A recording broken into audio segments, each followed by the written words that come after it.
All right, so welcome to the Well Actually podcast. Thank you for listening, however you may be listening. The Well Actually podcast is available on Apple Podcasts, Spotify, Google Play, and Stitcher. And videos of the podcast are available on YouTube, so please subscribe there as well. If you don't have any of those streaming services, you can go on the official website of the podcast, thewellactuallypod.com. You can get audio, video, and a little write-up on some of the episodes as well. And I'm sure you might be wondering why the podcast might be a little bit late this week, and it'll become very apparent soon enough. All right, so let's get to the news and notes.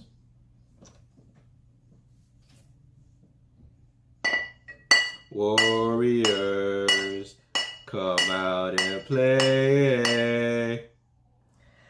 Yes, please don't ask me any questions about those wine bottles. I cannot confirm or deny if I had to consume both of them in order to make that gag work, but it was worth it. The Toronto Raptors defeated the two-time defending champion Golden State Warriors 4-2 to capture their first ever NBA title.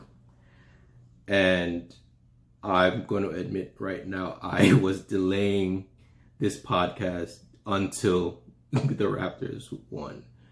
And honestly, I feel like if Golden State had come back and won, I would have just canceled the podcast altogether, because I was ready to record this on Wednesday, but Golden State had to go and make things difficult. But anyway, Kawhi Leonard was named the Finals MVP. He's the third player to win Finals MVP for two different teams, after Kareem Abdul-Jabbar and LeBron James. He did so back in 2015 with the Spurs as well. And Kawhi is also the first to do it for different conferences.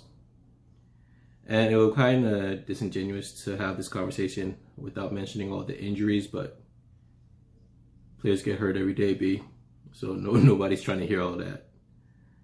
But anyway, for real, shout out to the Raptors, aka the OAU, with Masai Ujiri, Nigeria's own, the GM who made the gutsy decision to trade the franchise's most popular player for what was widely thought to be a one-year rental. But that turned out to be, a genius move. Also, shout out to Serge Ibaka, who ended up getting his ring before Westbrook and Harden. And of course, the newcomer, Cameroon's own Pascal Siakam. So Africans are just flourishing in Canada, apparently. Now I see why everybody's running up there. But yeah, the Warriors really went from being the greatest team ever to being 3-2 in 5 years. Life comes at you fast. And making the finals 5 years in a row is no small task, but this is going to be the 5th year in a row with no finals MVP for Steph Curry. At some point, we're going to need to have a conversation, okay? And I'm going to let the Warriors fans, if you can call them that, I'm going to let them, lick their wounds and recover. But we're going to have that conversation here in this room, okay? We're going to have everybody sit down here, and we're going to get to the bottom of it, of why you people had the unmitigated gall to disrespect LeBron, Adesola James, and say Steph Curry is better than him. But you know what? That's a conversation for another day.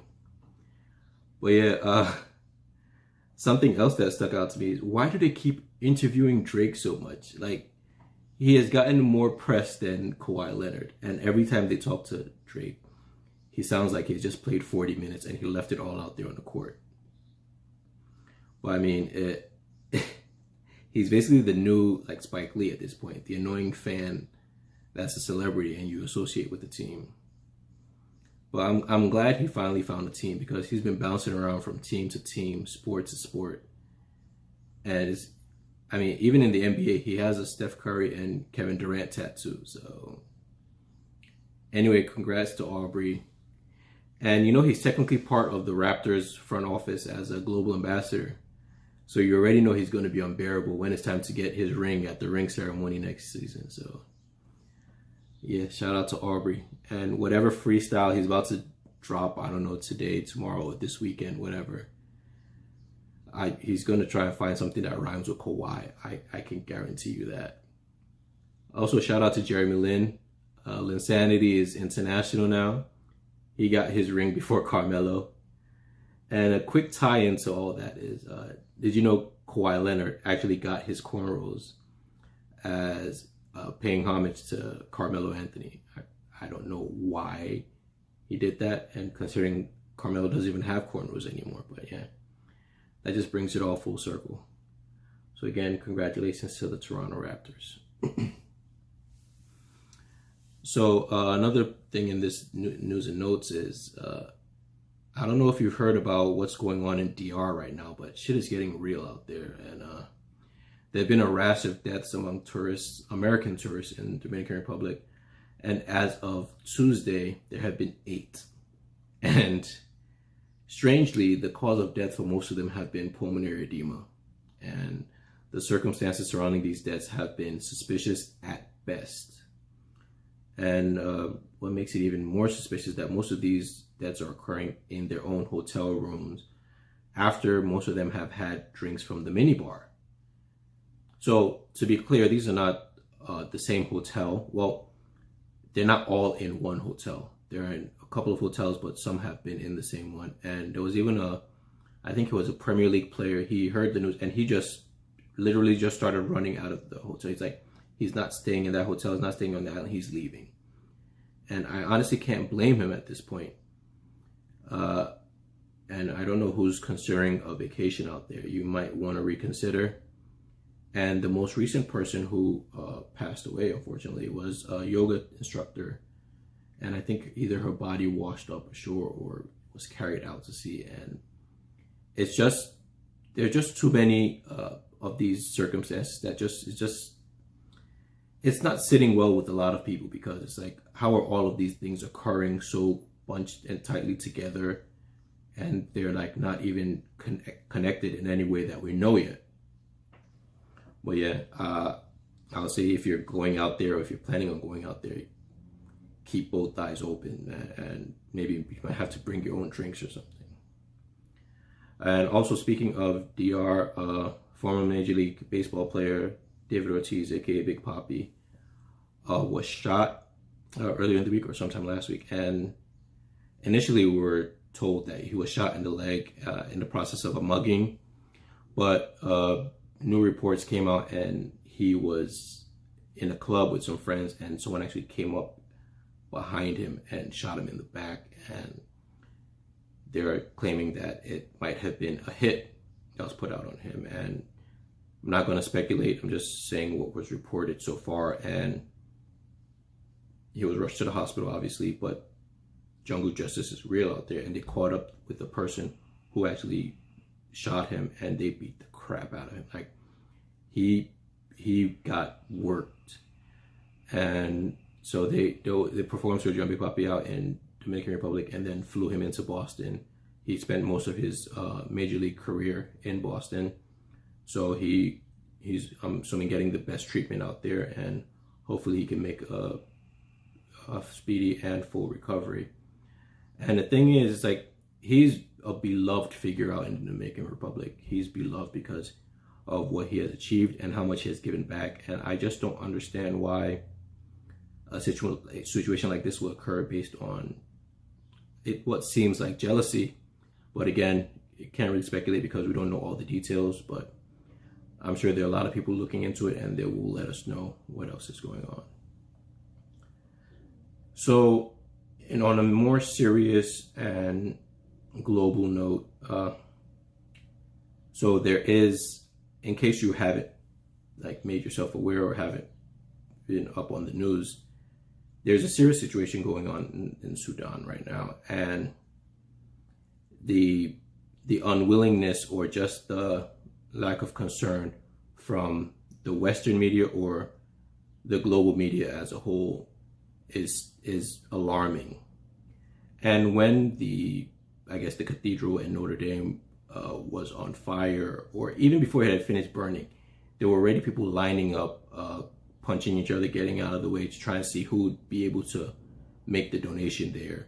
There was wall-to-wall coverage. Everyone found a cause that they were just willing to throw dollars at. And here we have what is essentially a media blackout from the country itself and from people who supposedly cover world news.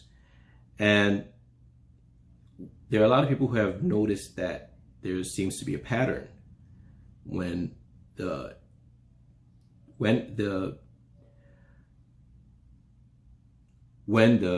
conflict occurs in Africa, when it's amongst Black people, and when it's amongst Muslims. That's when there is just no kind of response, no kind of concern, no kind of effort being put in.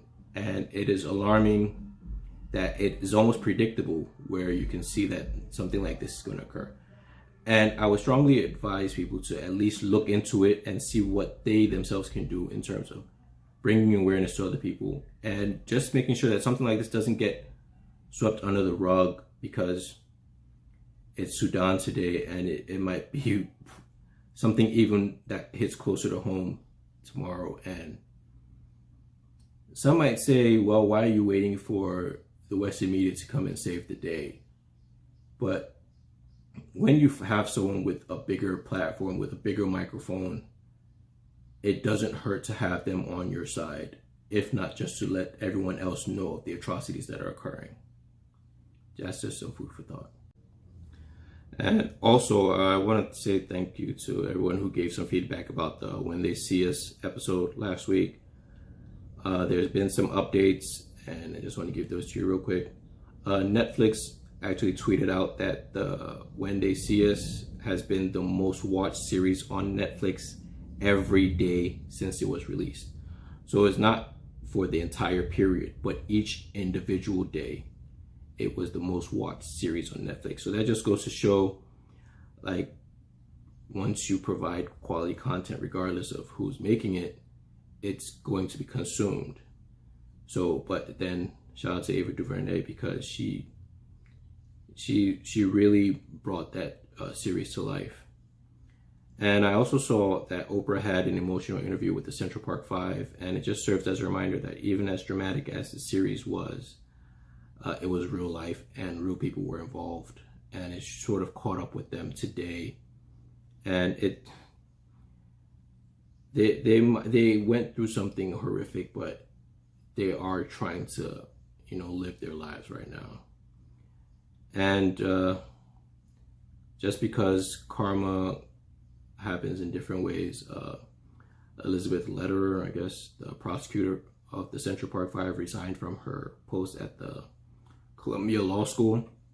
So she also joins Linda Fairstein in the fallout from the series. It's kind of funny because the people that they worked for, they worked with, or their publishers, whoever, they knew exactly what happened. So it's not like they're just this moral authority all of a sudden, and they were just having zero tolerance. It's just that the groundswell was just so much, and the public reaction just made it to the point where they simply couldn't let this go, and they did what was better for their bottom line.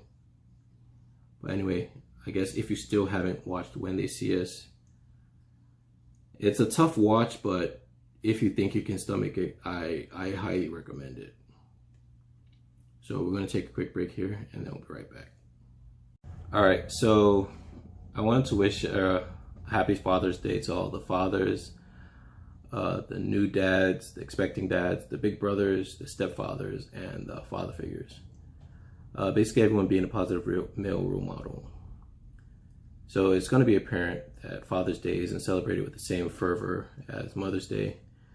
And I'm not going to get into why that is, but I'm sure everyone can draw their own conclusions. But I do want to say something to the men out there, Black men, African men, Nigerian men. So I'm at the age where a lot of my friends are doing grown-up things, like, having kids on purpose.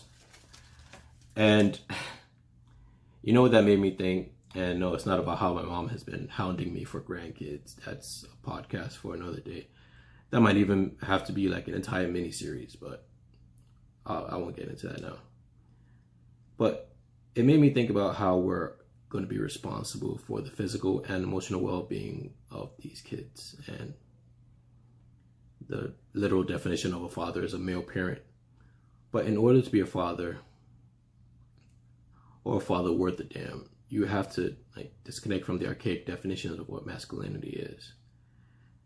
And in order to raise well-rounded children, we ourselves have to be well-rounded. And you shouldn't be limited by what we perceive to be masculinity. Sure, your first job is to protect and provide for your family, but you should also be an emotional beacon, one who is capable of both compassion and encouragement. Sure, you're supposed to display strength and calmness, but you should also be able to display empathy and relate to what is going on in your family. Don't let your stoicism lead you to being relegated to just an ATM, unaware of the important decisions or details in the lives of your children. You have to be there for the highs and the lows. And for the love of God, you do not babysit your own children. It's called parenting. It's a duet. You're not a featured artist, okay? And an important thing is actually being around. Like, I don't know if guys want to admit this, but we take horrible care of ourselves. And when it comes to preventative medicine, forget it. Just it's easier for us to like pick out our own teeth if it were that case. So whether it's like regular physicals or like milestone type checkups, we have to do better. And I don't know if anyone has like noticed it lately, but there have been what seems to be just people, middle-aged men, just passing away at such an early age. And it's sort of like things that could easily be preventable, it seems. And for you to even be a father in their lives or whatever, you have to be around. Like, it sounds elementary, but it's the truth. You have to take care of yourself in order to take care of others. And when I said earlier about not just being an ATM, it's like, sure, that's one of your main jobs, but when you consider the relationship mothers have with the kids, it's because the emotional bond is so strong. Whatever they're going through, the mother always has the ear, or she always knows what's going on. And fathers are often too far removed from it because they're focusing on one thing, which is providing. And that's not something that you can, like, you're not going to be faulted for. I'm not trying to do that, not even in any stretch of the imagination. But what I'm trying to say is that what we should be focusing on is having a more complete relationship with these kids whenever we do have them.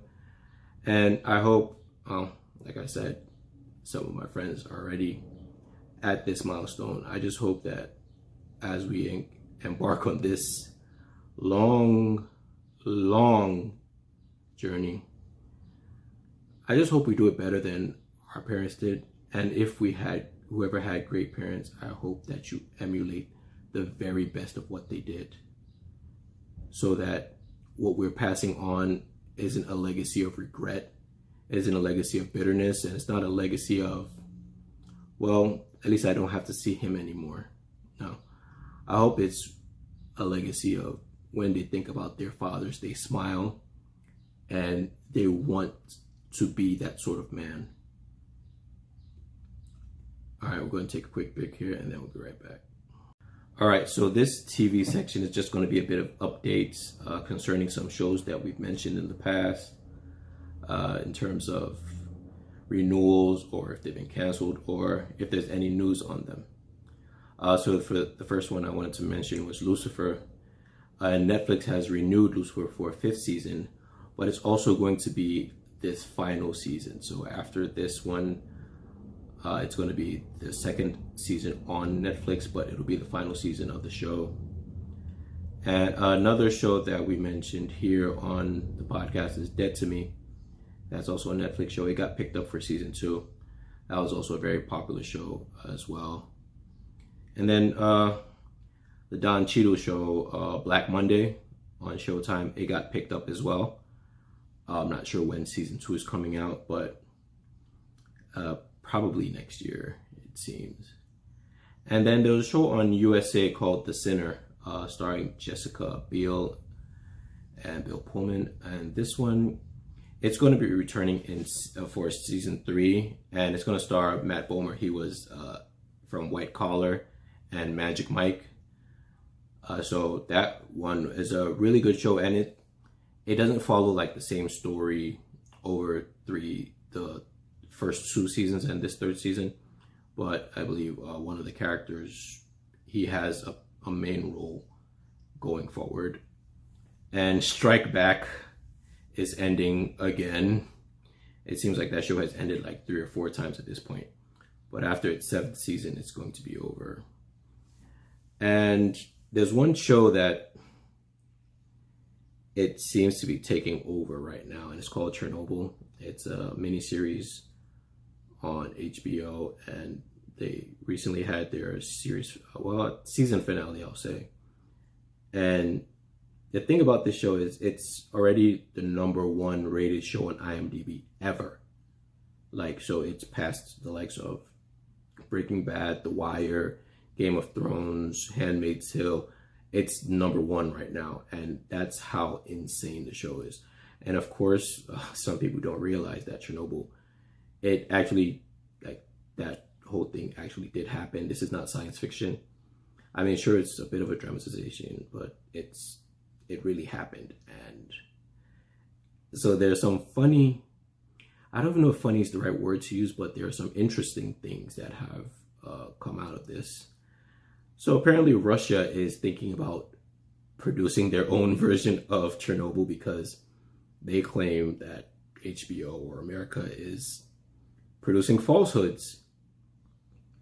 Do with that what you wish. And in case you wanted to hear something even weirder than that, tourism to Chernobyl, or that region at least, has gone up. I don't understand why something like that would occur. Like, do you not get enough radiation at home that you must get like something like uncensored just because? But yeah, tourism is up in the region, and honestly, I can just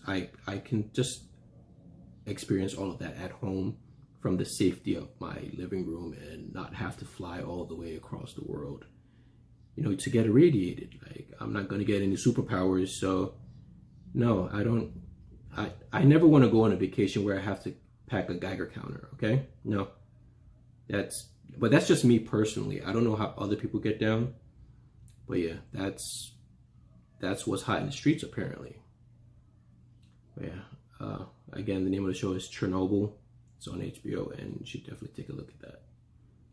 All right, so we're going to take one last break here, and then we'll be right back. All right, so in this episode's WTF story of the week, I was doing what I'll call research. Please don't ask me any questions about this, okay? I was doing this for the podcast. I somehow stumbled on what I'll call an interesting story, because I was Googling, one thing led to another, and then I ended up on a story about sperm donation. Like I said, don't ask me any questions. And this man, he saw an ad on Craigslist, and he replied to it, as one tends to do, I guess.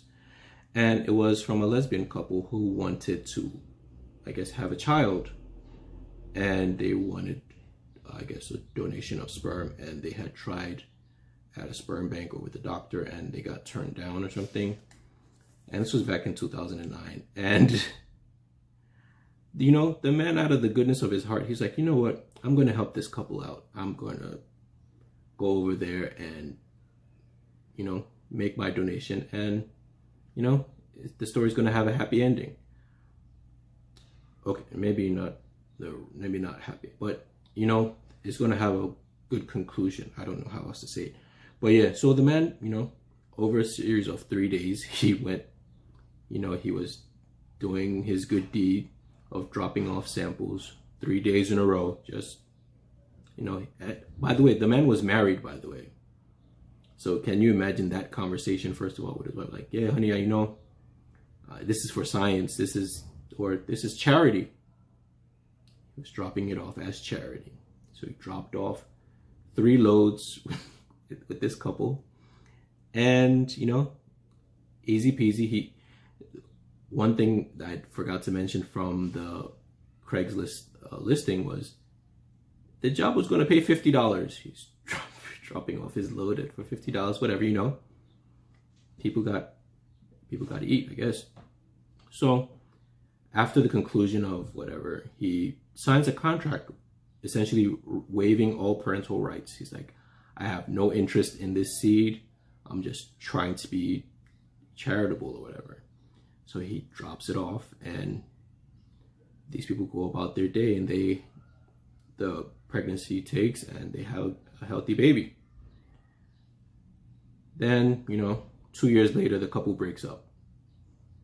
And then the mother with the child, who I guess carried the child, has to file for like state assisted living and for like food and medical assistance and all that. And then a plot twist, she sues the sperm donor for child support. Yeah. The sperm donor for child support. Not the person who you were in a committed relationship with when you had the child. No, the person who signed away his rights. So yeah, he actually was brought into court, and he had to get a lawyer and all that. And the weird thing is, he actually, like, they found him, not, I don't want to say guilty, but they found him responsible to pay child support, even after he had explicitly written out. But I guess in Kansas, where this took place, and I'm not going to try and say anything bad about Kansas. Maybe, I don't know if anybody, well, we have one person that listens from Kansas, and after this story, they probably won't listen anymore, but thank you anyway. According to their laws or whatever, he was responsible up to that point. So yeah, this was actually back in, I guess, 2012, when they actually like had this first, when this story first like broke out, and he was responsible up to that point. But he promised that he was going to, I guess, appeal it. And luckily for him, in 2016, his appeal was heard, and the initial judgment was overturned. And I don't even, like, what is the worst thing that has come out of a Craigslist ad for you? I'm pretty sure this is worse than that, and I'm sure he has blocked Craigslist on every device he owns, and he's never going to go on that again, because he just nutted in a cup, and, well, 3 times, I guess, but still. And they were about to hook him for 18 years? Nah. Dude is lucky, like, the judge actually, like, overturned the initial ruling, because that was not going to be good for him. But yeah, that's this week's WTF story of the week, and I'm just happy it had a happy ending. No, see, I still can't say that. But anyway, yeah, this has been the Well Actually podcast. I want to thank you all for listening. Again, we're going to try and do this every week, and I will try to get this in earlier next week. At least the playoffs and the finals are done, so nothing again delaying it. Please remember to subscribe, rate, and review however you get your podcasts, whether it's Apple Podcasts, Spotify, Google Play, Stitcher, or on YouTube. And, you know, share it with people, you know, if you like it. And if you don't like it, share it with people you don't like either, you know. Just, it shows them how you feel about them. And, well, they'll get the hint.